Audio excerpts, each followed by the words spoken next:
faut bien distinguer deux choses. Il y a le fait d'être en règle vis-à-vis de l'administration fiscale et il y a le fait d'être en règle vis-à-vis de la mairie.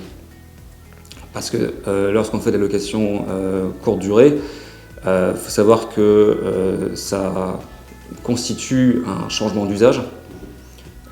C'est-à-dire que, en fin de compte, on va considérer juridiquement que, en faisant une location courte durée, un propriétaire va dénaturer la nature d'habitation.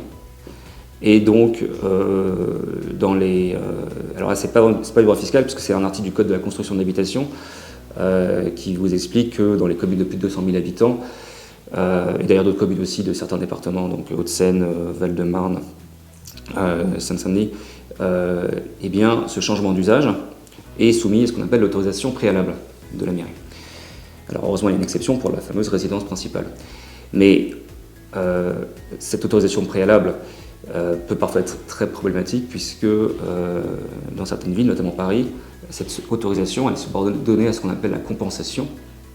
Donc en gros, ça veut dire quoi? Ça veut dire qu'on considère qu'en faisant de la location courte durée, on dénature le parc d'habitation. Donc la mairie vous demande en contrepartie de transformer en habitation des locaux commerciaux. Donc, si vous n'avez pas de locaux commerciaux, ce qui est le cas de beaucoup d'investisseurs, dans ce cas, il faut acheter des titres de commercialité. Bon, en gros, le projet devient quand même très compliqué, voire rédhibitoire. Donc c'est pour ça, heureusement, qu'il y a quand même une exception sur ce qu'on appelle les résidences principales, et j'en reviens à votre question, parce que c'est lié.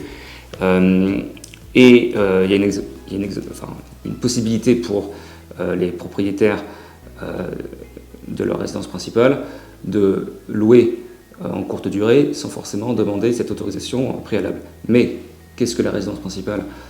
Au sens du Code de la construction d'habitation, parce que c'est différent de la résidence principale au sens du droit fiscal.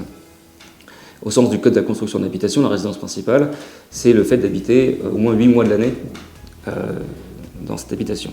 D'où la fameuse 120 nuits. Si c'est la résidence principale, donc c'est-à-dire que c'est 8 mois dans l'année, effectivement, on peut procéder sans vis-à-vis de la mairie en tout cas à ce changement d'usage sans autorisation.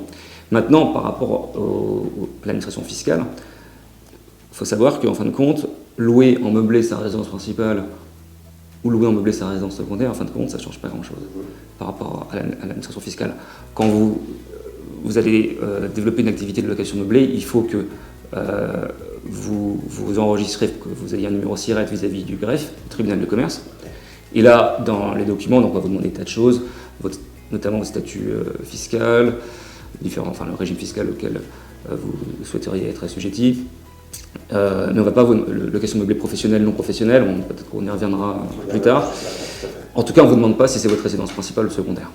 Donc, alors, je ne dis pas que ça n'a aucune influence, puisque par exemple, dans d'autres cas, par exemple, savoir que la cession d'une résidence principale est exonérée d'impôts. Si on loue sa résidence principale en meublé, une petite partie de sa résidence principale en meublé, en habitant, et que le revenu ne dépasse pas certains seuils qui est quand même assez bas, il peut y avoir une exonération, mais c'est vraiment à la marge. Le principe, c'est qu'effectivement, aujourd'hui, faire une location meublée de sa résidence principale ou secondaire, ça ne change pas ce qu'on doit indiquer en termes de déclaration à l'administration fiscale. Et le régime fiscal sera identique, hormis ce que je viens de dire.